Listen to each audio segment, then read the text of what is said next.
Drink it in, drink it in, drink it in, man. It is picked off by the line. Darius Slay's got it. Coming back right side, 25. Picks up a block at the 30. Darius at the 40. Drink it in, drink it in. Drink it in, drink it in, drink it in, man. Rolls to the right. Stafford throws deep. Got a man out there. End zone. Caught. Touchdown, Detroit Lions.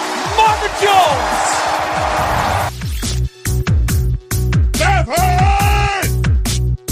Drink it in, drink it in. Touchdown, Detroit Lions. Cornbread.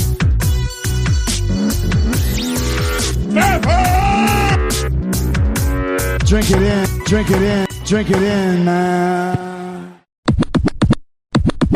Detroit Koolaid, what is going on, everybody? We are back, and I got Grifka in the building. Grifka, Detroit Koolaid Cast, man. We're ready to do this, or what? Yeah, man, let's get this knocked out. Excited to be back for this week. Grifka, normally start the show. We're talking news and notes. There's a few little things going on with the Lions, but we're going to bump all that. This week, man, it's a Detroit Koolaid Cast listener mailbag edition. We're just asking and answering questions that came from our listeners all show long. Right off the top, before we get to the questions, I know everybody has heard this name on the show, but I got to pump him up once again. Frank Ribble, Grifka. He pounded the pavement for us. I mean, we put out, hey, send us some questions. We do some mailbag. Frank Ribble was on a mission to track people down for questions. We thank him for that. Did you see all that going on Twitter and whatnot, Grifka? I mean, Frank was doing work and put in way more work than you ever have on the show. Yeah, there was one point where I was at the gym and my Twitter feed kept blowing up, messing up my music as I was trying to lift, and that's really distracting. So I had to actually turn it off because then I got back to it. I had 120 missing messages, and I'm like, son of a. Grifka, what were you lifting? You got double plates on both sides, or what are we doing here? No, man, that was my. I do lighter weight, heavier. That was my lighter weight, more reps day. Where I finish off with a burnout. Lightweight and do as many as I can.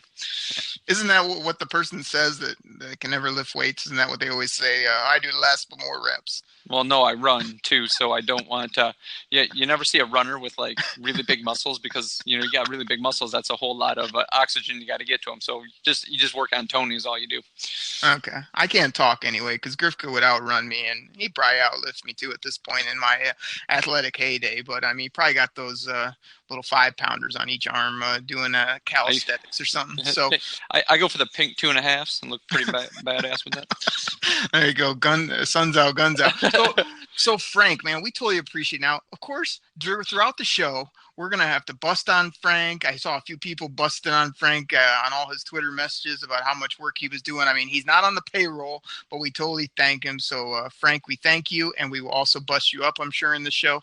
And we want to thank everybody else that listens. I mean, me and Grifka are just always blown away by the people that listen to the show. We have a ton of fun with it, and to just continually sort of reach out. We're not social media guys. We try in our best to sort of get a little bit of word out there, but to have you guys send in all these different things we'll tackle today is tremendous. I mean, don't you think so, Grifka? Yeah, the feedback that we got and the questions, lot of good questions. So. Yeah, man. Let's not waste another minute. Let's get into it. And Grifka, what I thought we'd do is get after Frank Ribble to start the show. He sent us so many weeks ago, and we just blew him off because we were just so busy talking about other stuff. I thought we'd tackle probably handful or so of his, maybe do some rapid fire on Frank, get him out of the way, and then we'll get to these other people. So Grifka, Frank's first question, he says, how does our new and improved defense rank in the North? Will you think it'd be a top 5 in the NFL? I don't think a top 5, but I definitely think it's probably, I would have to say, once again, drinking the Kool-Aid, I think it's the second best. I still think Minnesota's got the best defense in the division. And I know Frank was, pounding the pavements against some Bears fan, how this Bears fan thought they had the freaking monsters of the Midway again on the defense. But I would have to say even the Lions defense is better than the Bears defense. Yeah, they got Khalil Mack, but really I think that's about what they got. So I still believe Minnesota's defense is better, but I think the Lions have the second best defense, and I think they could probably be in the top 10, top 12. Do you think the Bears aren't that? They're not that great. They're really not. They fall back to earth this year. Sorry, Mitch. You know, I don't want to go by Mitch anymore. That's just my college name. I'm Mitchell now. No, you're Mitch. Mitch. Whatever. That's a dog's name. Mitch. Get out of here. I'm glad you got the bang on the offense and the defense there in Chicago. But let me just say really quickly, I mean, I think they're going to be, a top one or two defense in this division. We talked about it on a previous show, as Grifka would often say. Will they be top 5? I mean, I think I had them in that top 8 range, top 10 on the low end. And then, top 5 is absolutely ideal scenario. So, appreciate that. Frank got after, he said, what position should Quinn address? Oh, I don't even think Grifka, this is a bad one for you, but what should Bobby Quinn address in the 2020 draft? Assume we pick in the 20s, a wide receiver, maybe a jack linebacker, O-line, or Frank really wants to know, Grifka, what do you think about the 2020 tight ends? Oh, well, we'll need another one, because, that way we can go 3 tight end set. But next year, if just say pass, Grifka. You don't know anything about the draft. That's been proven this year. Whatever, man. You'll be out playing hopscotch or tiddlywinks or something during day one. If we were going for that, I would still look at, if they're looking at that range, I would look at linebacker. That would be the position I would look for. I think they've invested a lot of money in the offensive line. I think taking another offensive lineman, I wouldn't want to do that. I mean, I don't think they need a running back. Wide receiver, what they did this year, what they've drafted, I think we'll be okay there. Obviously not tight end. Stafford will still be around unless you're planning on picking for the future. I think defensive backfield, we got a lot of good young defensive backs. D-line, I guess they go D-line. You can never have too many of those, but I think we still need a little help at linebacker. So that's what I'd be looking at. All right. Frank, man, I'll have your 2020 draft coverage. Don't you worry. Grifka still hates tight ends. He tried to throw some random answers out there, but I'm still going to be looking at offense. There's a lot of good offensive skill players coming out next year. I'm going to be looking over those closely because if all goes well with our defense, we need to score points. We need athletic playmakers across the field, so quite a few of those. We'll get you more info as we go.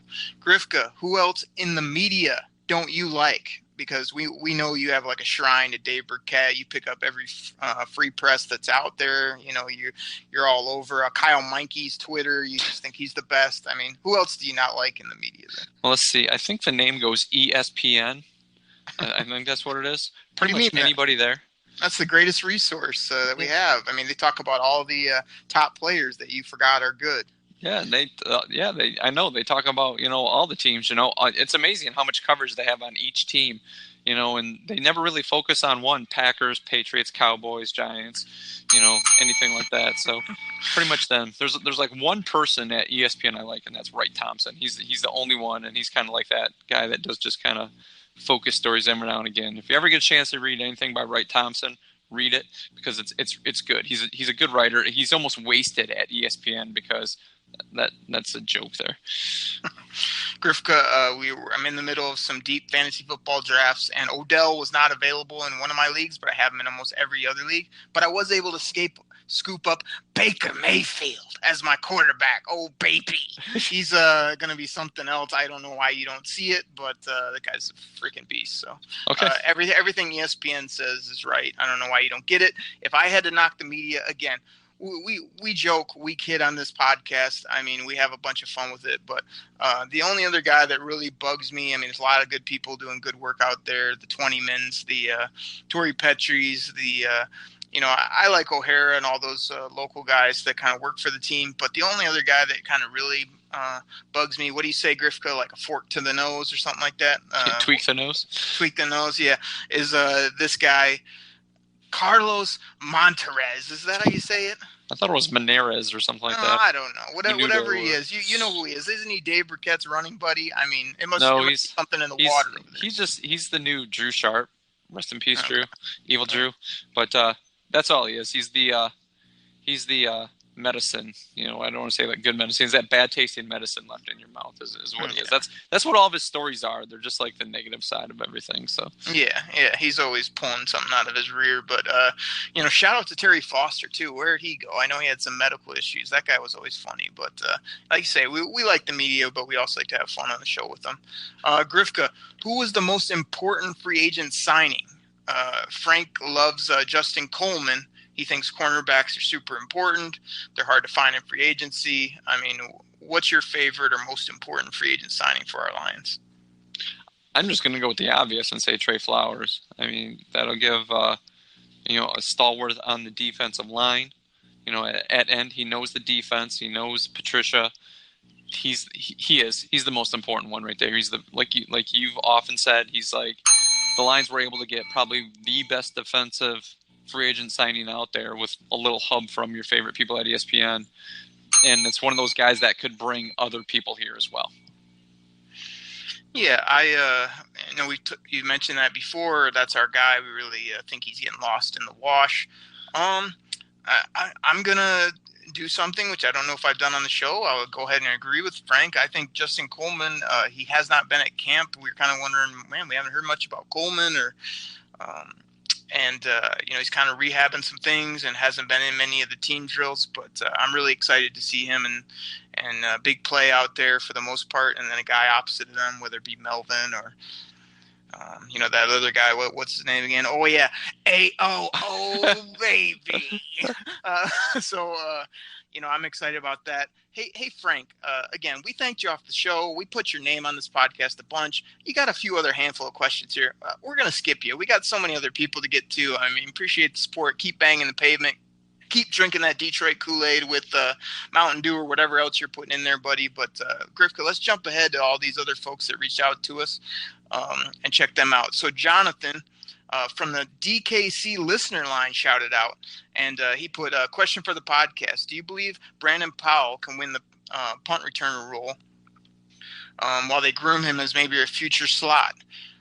He thought then in turn, could Jamal Agnew lose his roster spot since he wouldn't be a punt returner and he's outperformed by Ford or Tease, ya boy?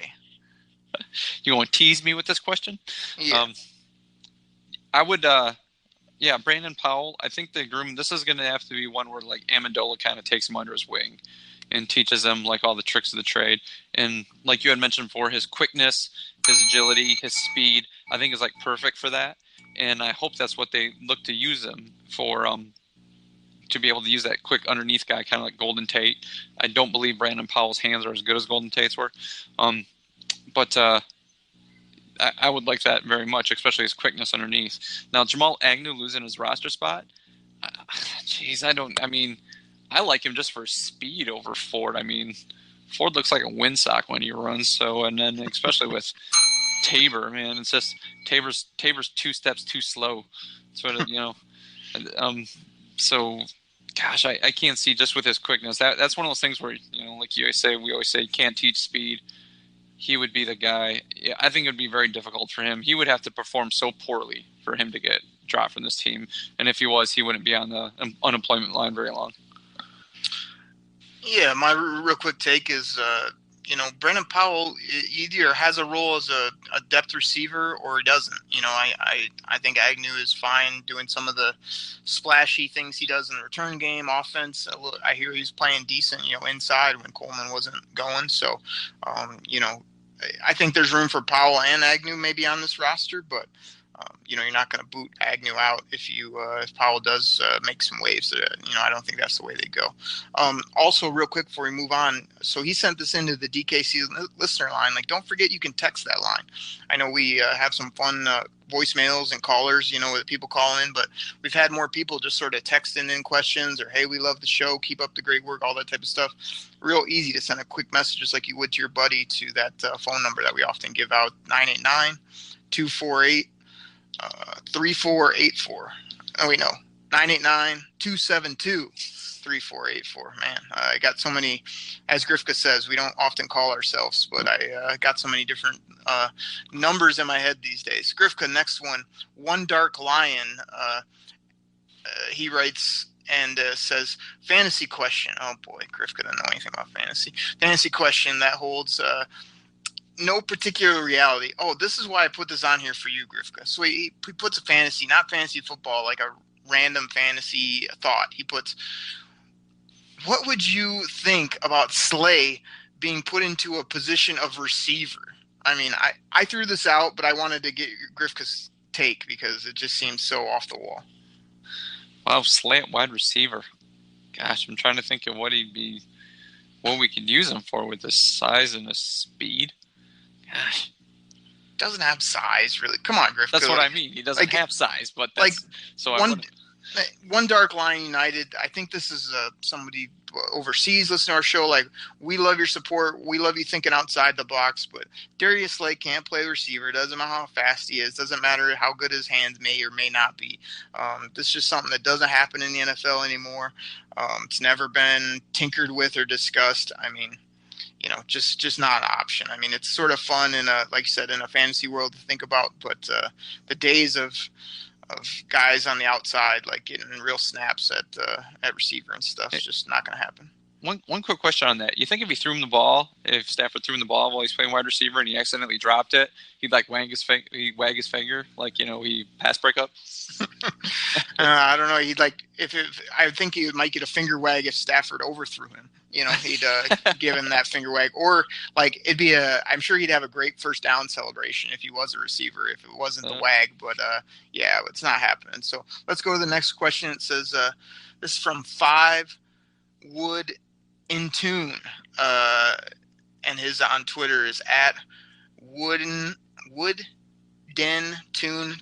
He says, how would you feel about the possibility of Joe Dahl at left guard? At left guard, if he's the best we got, I would be okay with it.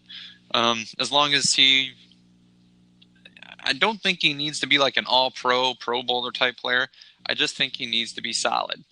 And that's pretty much anybody to throw at left guard. And if it's Joe Dahl, if he's the best, that way Chris Spielman can keep saying, is like, good job, Joe Dahl. He can keep saying that. I would be fine with it.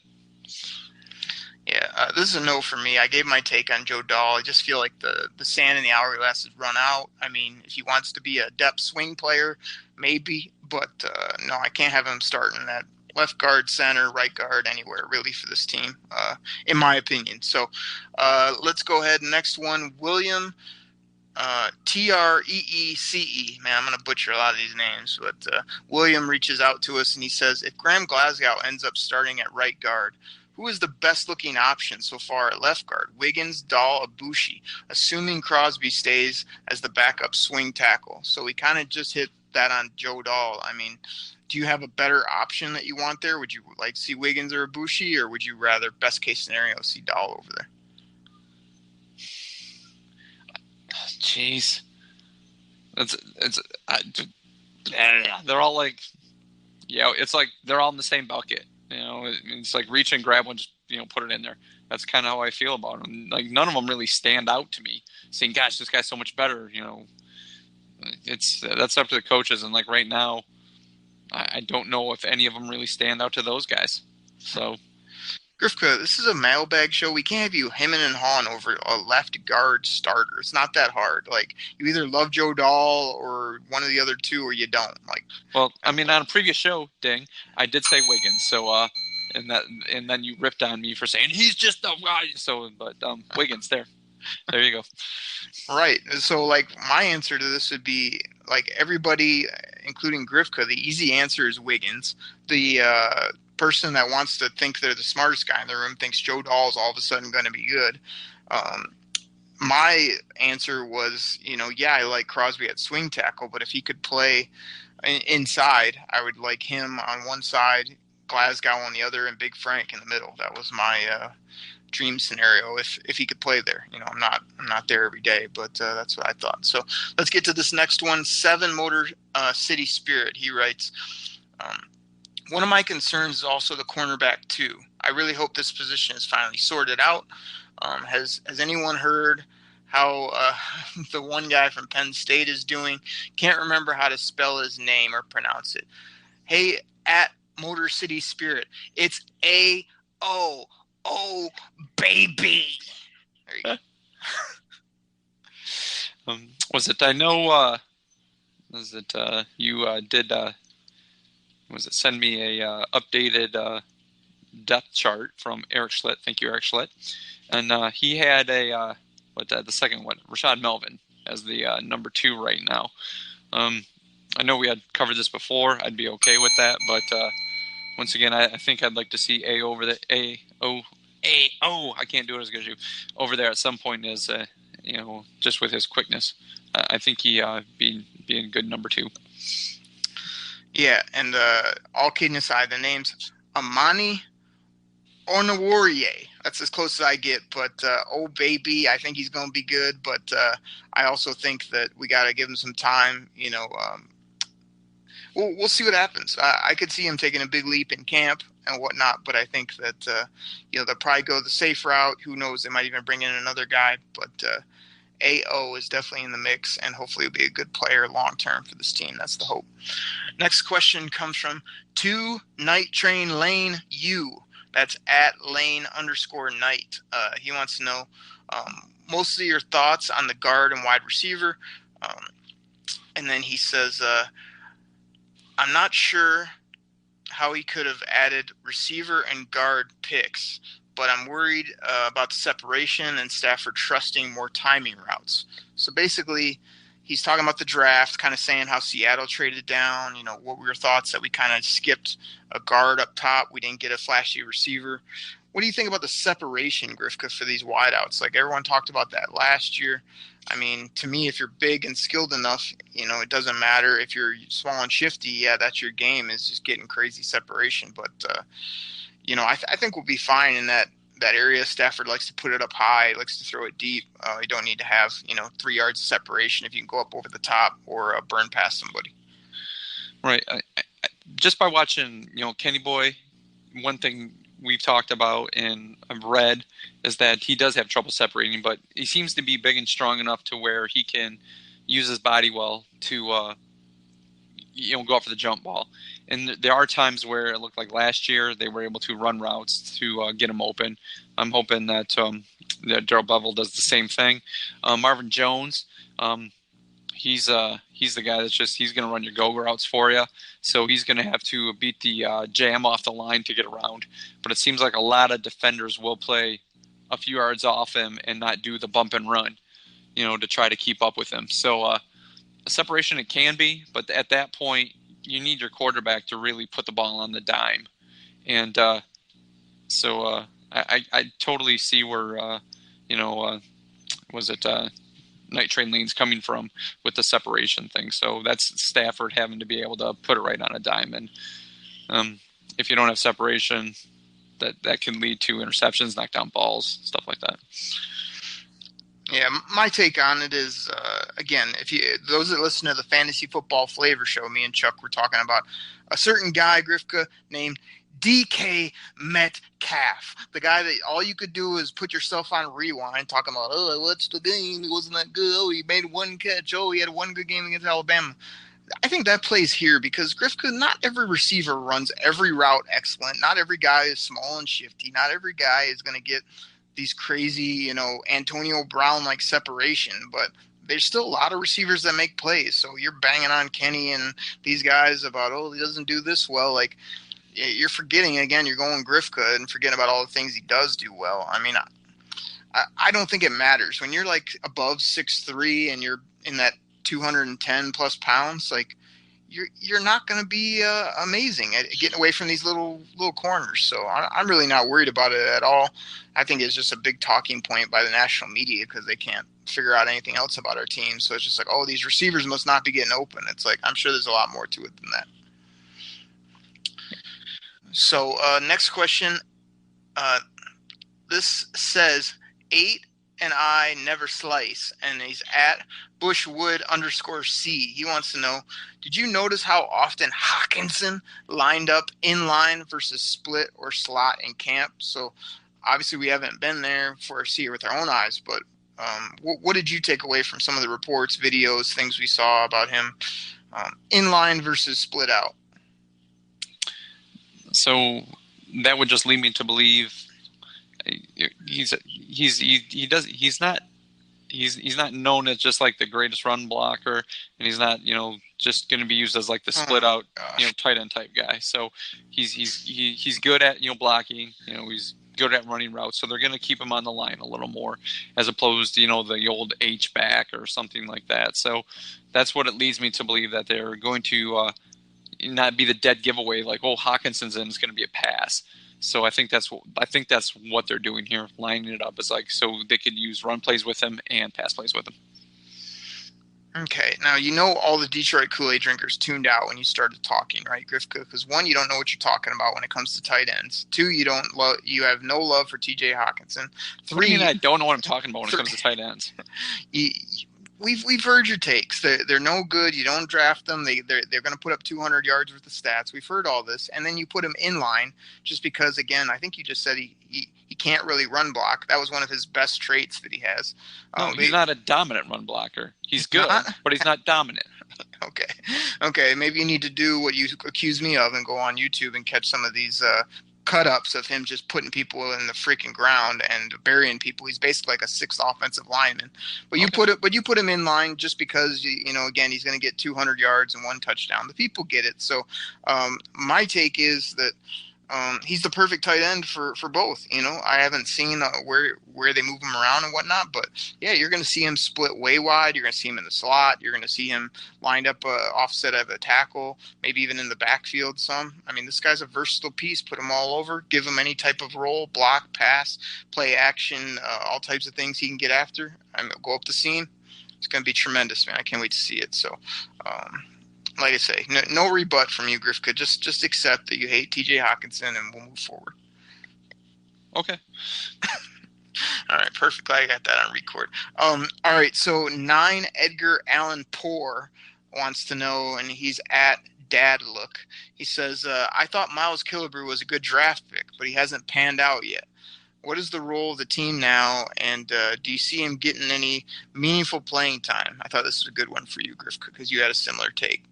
Yeah, I love this question because really I thought the Killebrew pick was a really good pick as well, and he just hasn't developed.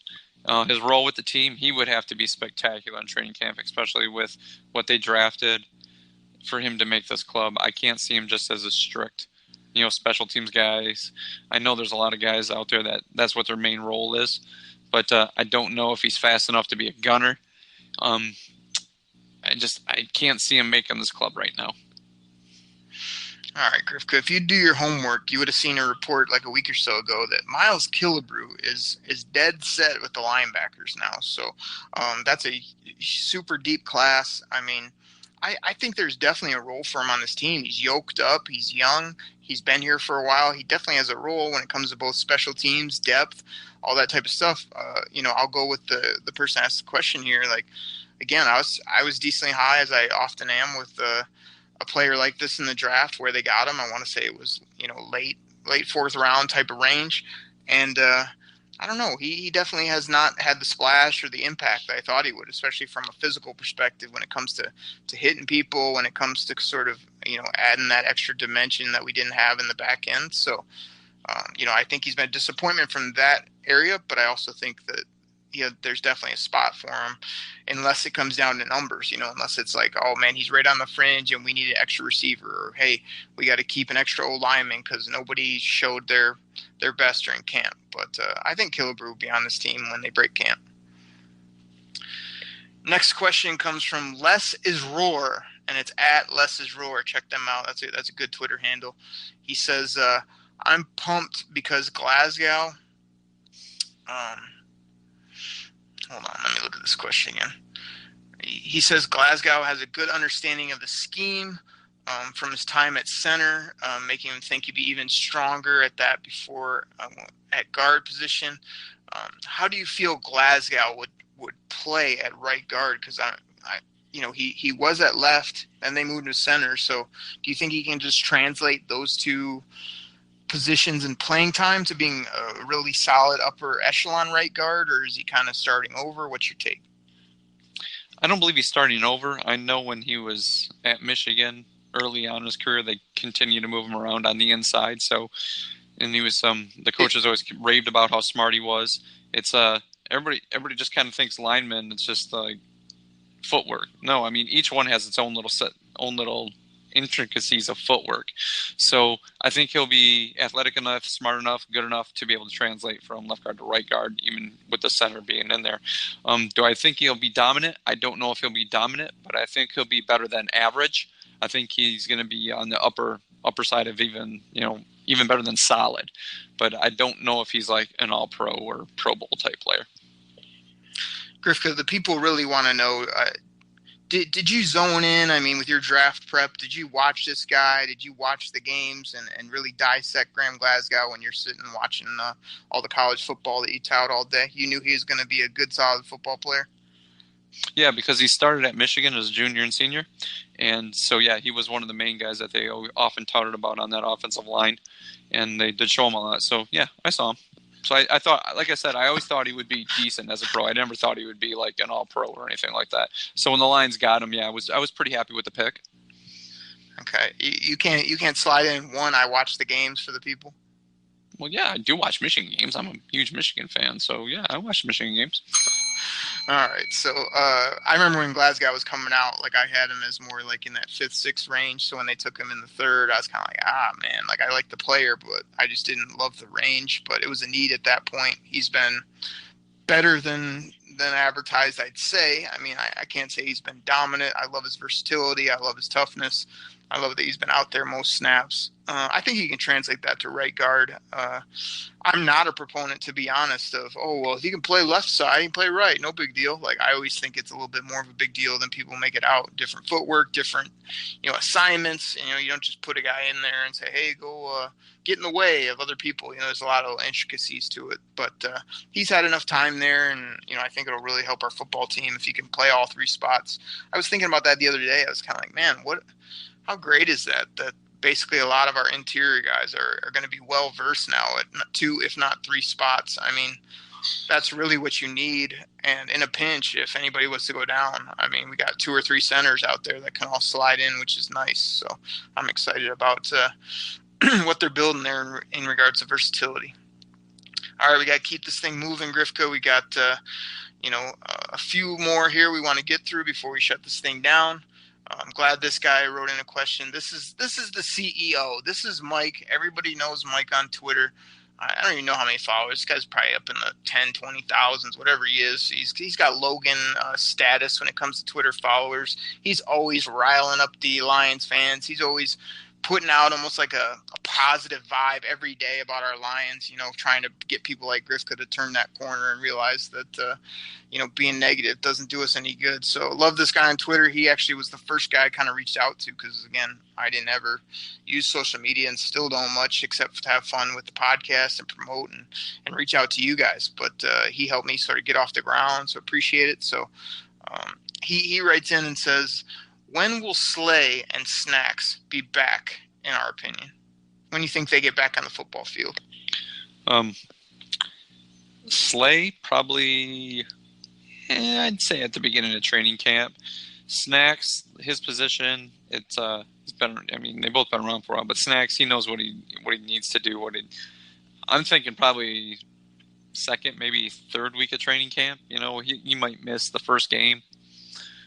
I don't think it's going to take Snacks that long to get ready for the season. So, but Slay I think he would need to be back a little sooner just to get in tune with that defensive backfield. Yeah, Grifka, I agree with you. I don't know if you've been keeping up on your Twitter feed. Everybody hit up at Grifka DKC. Give him a follow. Check him out. I put something out the other day. What was I doing? Oh, yeah. Slay put out, why don't NFL players get opt-outs? And I was like, oh boy, here we go. This is not good. And then as I usually don't read all the comments, but I kind of wanted to see if this got, I go, all the trolls are going to be after him and it's going to get ugly. And as I scrolled down about 5 or 6 down, somebody said, we need you in Detroit or something. And he was like, I ain't going anywhere anytime soon, man. And I was like, oh man. So I retweeted that tweet out and said, man, it put me at ease knowing that's kind of his mindset rather than, just sitting out or not wanting to be in Detroit, stuff like that. So I agree. I think Slay will be there at the beginning of camp.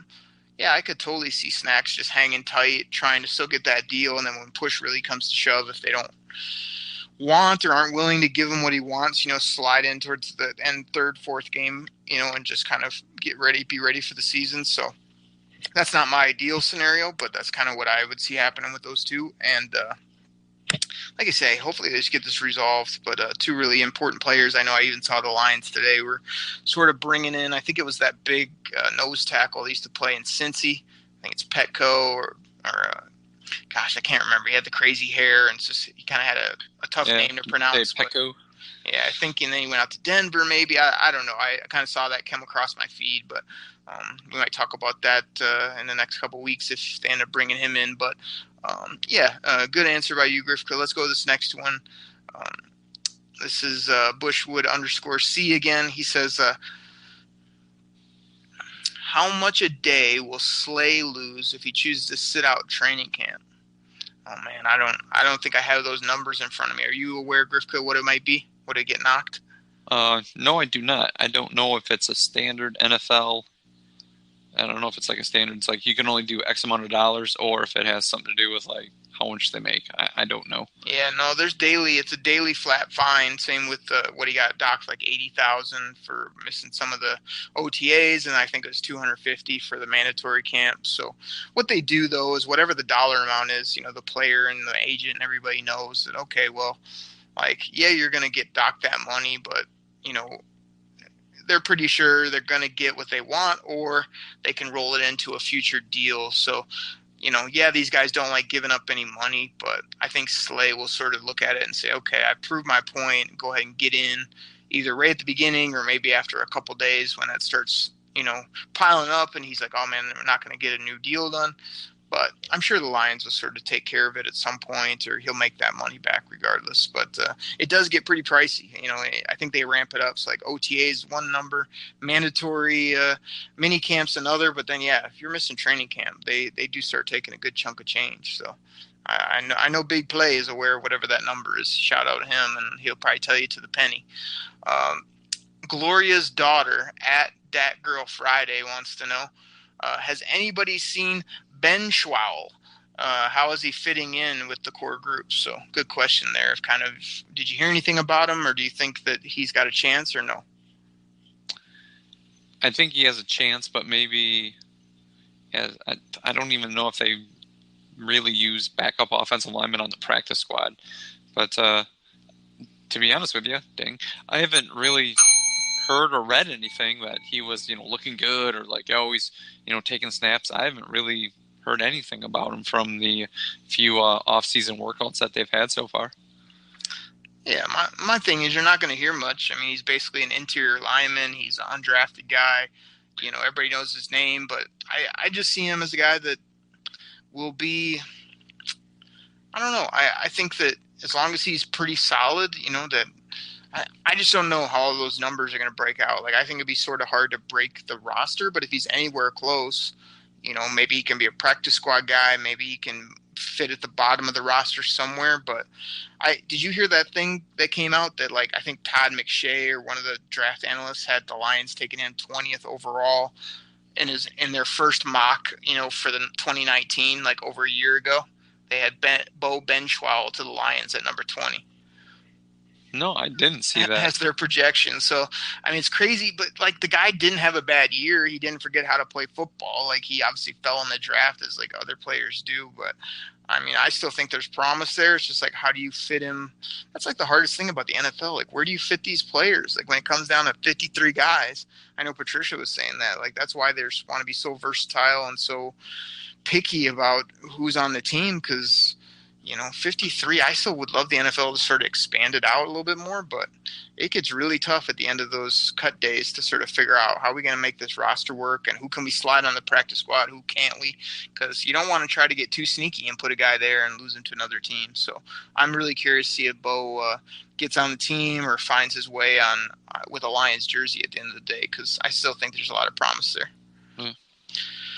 All right, a couple more here, and then we're going to do a full other show on Friday to get through all these questions. So this next one, man, I can't even pronounce the name. I think it's Too Big. I don't know if that's Big Dan, Big Don, something like that. He says, not sure if there's still time, but thoughts on Logan Thomas as tight end 3 and his ability to play a dual role as maybe an emergency quarterback. Ooh, interesting. Interesting on 2 levels there. Yeah, I like the I like the dual role part, considering he did play quarterback at Virginia Tech. Tight end 3 is size, athleticism, and it'll definitely get him on the field. But it just seems like one of those guys just kind of bounced around, and it's always one of those things like we talked about with Luke Wilson. If you were good, you'd be playing somewhere already. You wouldn't be stuck behind people. So I don't know. I think he might be one of those guys. If he doesn't really pan out, the Lions wouldn't be sorry to see him go. But he's obviously doing better than what Big Mike Roberts is doing right now, and actually continually getting cut from after his surgery. But I really like the dual role. That idea, especially Tom Savage right now is looking like the backup tight end. So. My guy, Big Mike, man, Logan put it out on Twitter that he got cut again for another failed physical. My guy, Mike Roberts, what happened to you? I saw you like a couple weeks ago doing interviews. You looked slim and trim. You looked like you had your head on straight. Looked like you were trying to find a role on this football team. Now you're going to be working with Grifka's favorite guy, Brandon Pettigrew, at the local bowling alley, dropping balls on people's toes if you're not careful, man. I hate hearing that, but I think here's a silver lining is that so if they got rid of Big Mike, and, even when the trades didn't work out, it wasn't like, oh, maybe we let him get healthy. Maybe we sort of see if we can fit him. They were just done with him. So, I would think that Logan Thomas must be either showing him something, because as I'm doing the depth chart in my head, you got TJ up top. You got your boy Jesse James under him. You've got probably, at this point, like an Isaac Nada, maybe in that 3 range, just based on draft pick equity type of thing. And then Logan Thomas is, I would think, like you said, I could see him not being on the football team, but I could see him being, if they keep 4, sort of being in that mix.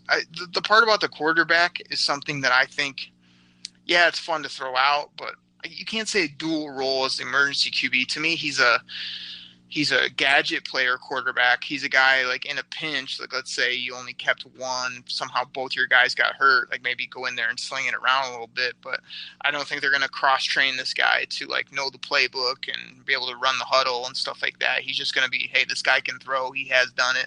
He has the size, the thickness to be able to take a pounding if we had to put him back there. So I like that as a really random extra value that he brings, but not oh, hey, we'll just roll with Stafford and put Logan Thomas on and be good in case something happens. We're not going to do that.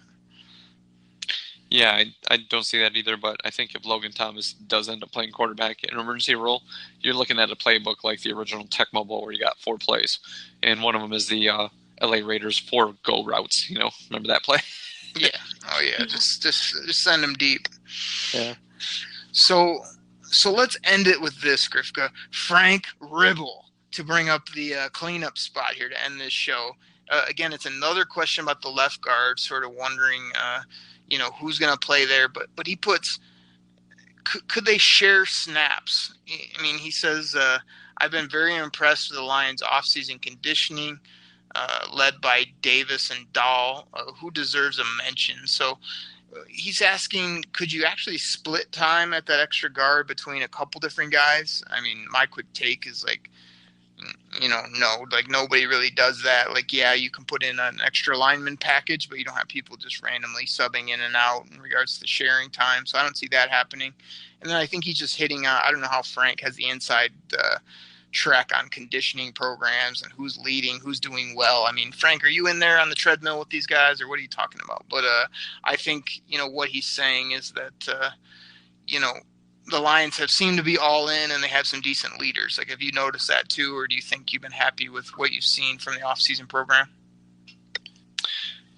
I really like the comment you made about having the leaders. I think that's one thing the team definitely needs, and leaders that everybody can look towards, and they're not, I don't want to say, for lack of a better term, fake leaders, because there's times that guys step up to want to be a leader, but nobody really takes them seriously.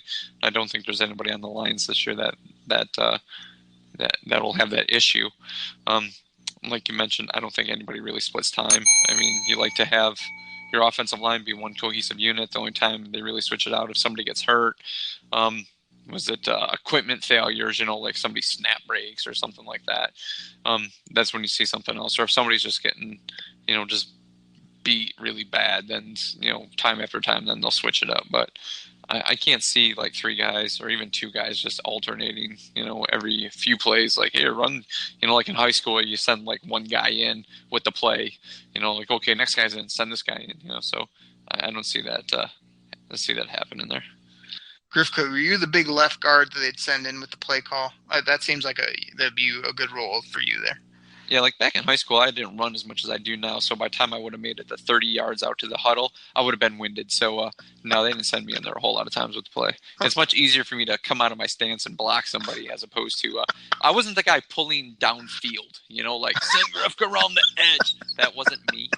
I just want to let you guys. I want to let everybody out there on, Detroit Koolaid. That was not me. I was bigger in high school.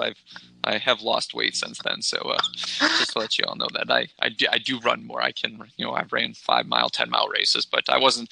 You find me 20 yards downfield on a football field in high school. That was purely by accident, and generally that was kind of like, what am I doing here? I should be back with the rest of the all line. Everybody, send in your questions about Grifka's college or his high school football career. We got to know more about this at some point. But thank you, everybody, for your questions. I mean, thank you, Frank, for pounding that pavement and getting this going. We'd love to do these kind of more often or get them going. I mean, like I say, a lot of times we'll just throw out 1 or 2 tweets about, hey, send us your questions, on a Monday or Tuesday, hoping you can get them in so we can format them, put them on the show. Today, we didn't really have a rhyme or reason of what the questions in order or what. We just sort of took them all in, cut them out, put them on each show, and try to answer them and have a little fun as we do it. So I thought it was good, Grifka. What'd you think about our first sort of Detroit Koolaid mailbag? I really like it. It's a lot of good questions there. I realize a couple of them here and there kind of overlap, but that's what Lions fans are thinking about. So keep the questions coming. Yeah, definitely. I mean, me and Grifka always have fun chopping it up with each other and arguing back and forth and getting the Grifka catchphrases and having me give my take on the team. But when we can get your guys' thoughts, what you want to hear, what you want us to talk about, it really makes the show fan-friendly, which we definitely want to be, and a lot of fun. So we really appreciate it. Grifka, we're going to get out of here, but on Friday, we got a whole nother big loaded up bag of questions. So everybody get tuned back in for that. And Grifka, you got anything else for the people? Nope. Everybody, totally appreciate the support. Check us out Friday, Detroit Koolaid. Find us on Twitter, Detroit_Koolaid. Shout us out, reach out. We absolutely love doing this. So we'll catch you guys Friday morning for another episode of the Detroit Koolaid Cast. Take care, everybody. We're out. Pack the bag, start the plane. This game is over. It is over. What a comeback by the Lions. Drink it in, man.